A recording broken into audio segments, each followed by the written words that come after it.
दादाजी, कल जो अंशु का हाथ छिल गया था, आपने तो कहा था कि खून थोड़ी ही देर में निकलना बंद हो जाएगा, पर मुझे कुछ समय के लिए ऐसा लगा कि उसके शरीर से सारा का सारा खून निकल जाएगा।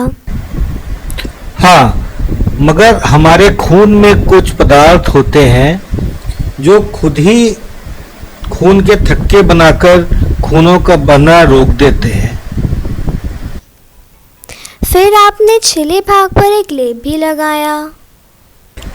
हाँ, वह लेप हमारे घावों को संक्रमण से बचाता है।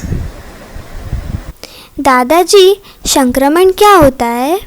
जब कोई बाहरी जीव किसी व्यक्ति के शरीर में प्रवेश करता है और उसे नुकसान पहुंचाता है तो उसे संक्रमण कहते हैं। उचित उपचार न करने पर हमारे घाव बहुत जल्दी संक्रमित हो जाते हैं। दादाजी, हमारे शरीर में क्या ऐसी भी कोई चीज़ होती है जो हमें संक्रमण से बचाती हो? दादाजी, थोड़ा विस्तार से बताएं। किसी भी बड़े व्यक्ति के शरीर में 5 से 6 लीटर खून पाया जाता है।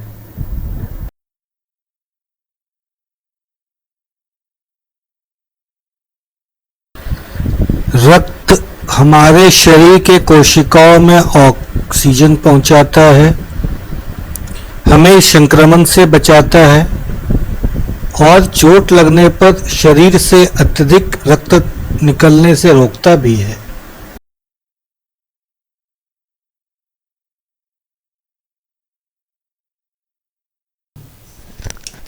पर वो कैसे दादाजी?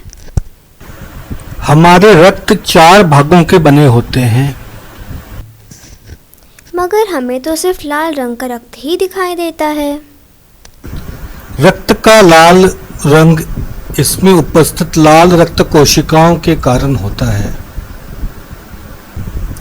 रक्त के 4 भाग होते हैं, वो हैं प्लाज्मा, लाल रक्त कोशिकाएं, श्वेत रक्त कोशिकाएं और प्लेटलेट्स। रक्त की इन कोशिकाओं को हम केवल सूक्ष्मदर्शी द्वारा ही देख सकते हैं। दादाजी, क्या रक्त के अलग अलग भागों का अलग अलग काम होता है? हाँ, लाल रक्त कोशिकाएं हमारे शरीर में ऑक्सीजन पहुंचाता है। श्वेत रक्त कोशिकाएं हमें संक्रमणों से बचाती हैं और प्लेटलेट्स चोट लगने पर शरीर से अत्यधिक रक्त निकलने से रोकता है। दादाजी, आपने कहा कि रक्त हमें ऑक्सीजन पहुंचाता है, तो क्या रक्त हमारे शरीर में हमेशा घूमता रहता है? रक्त एक शारीरिक द्रव है जो हमारे शरीर में लगातार तरल रूप में प्रवाहित होता रहता है। दादाजी, रक्त में प्लाज्मा का क्या कार्य है? रक्त या खून का लगभग आधा भाग प्लाज्मा का ही बना होता है। यह पीले रंग का होता है और मुख्यतः पानी का ही बना होता है। रक्त के दूसरे कोशिका जैसे लाल रक्त कण, श्वेत रक्त कण और प्लेटलेट्स इसी प्लाज्मा में तैरते रहते हैं। दादाजी, कृपया श्वेत रक्त कण के बारे में भी बताएं। श्वेत रक्त कोशिकाएं या व्हाइट ब्लड सेल्स, जिन्हें संक्षेप में हम WBC भी कहते हैं, रंगहीन होती हैं।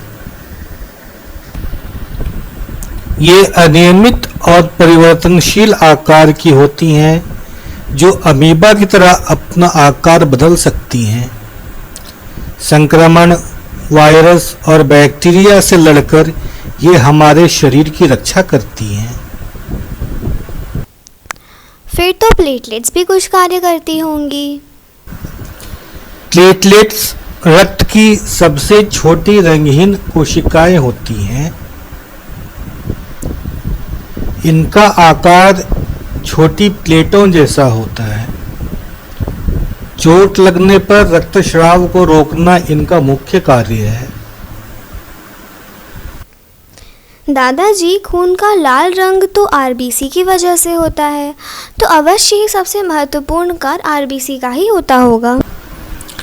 लाल रक्त कोशिकाएं या रेड ब्लड सेल्स, जिन्हें संक्षेप में हम आरबीसी कहते हैं, खून का सबसे प्रमुख हिस्सा है। ये कोशिकाएं डिस्क आकार की होती हैं, यानी ये गोल और बीच से धसी होती हैं। इनमें मौजूद हीमोग्लोबिन के कारण ही रक्त का रंग लाल होता है। ये फेफड़ों से शरीर की कोशिकाओं तक ऑक्सीजन पहुंचाती हैं और कोशिकाओं से कार्बन डाइऑक्साइड को फेफड़ों तक वापस भी लेकर आती हैं।